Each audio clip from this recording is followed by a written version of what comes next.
Hi fam, so welcome to day 5. Day 5 today is uneventful. Today is my rest day. No workout, and today is Sunday, so I ate a little bit of rice.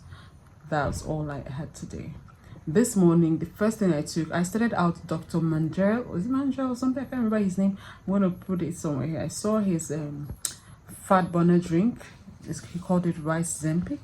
I decided to try it, so I'm just going to be doing that for the next 1 week to see if it's supposed to help speed up my metabolism. So I had it first thing this morning.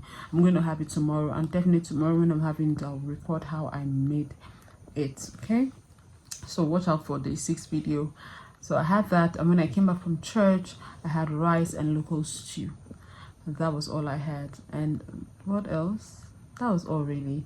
And this is the last thing that will enter my tummy. I drank a lot of water today though. This is my lightness. Let me see.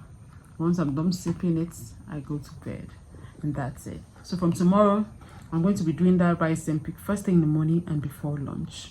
It's supposed to help curb appetite, blah blah blah. So if I see the effect in my body or my behavior, I will let you know. So that's it for day 5. I didn't want to make a video. I was like, somebody might ask what happened on day 5, so I thought to just document that for you. Thank you so much for watching. Thank you so much for watching. I'll see you on day 6. Bye.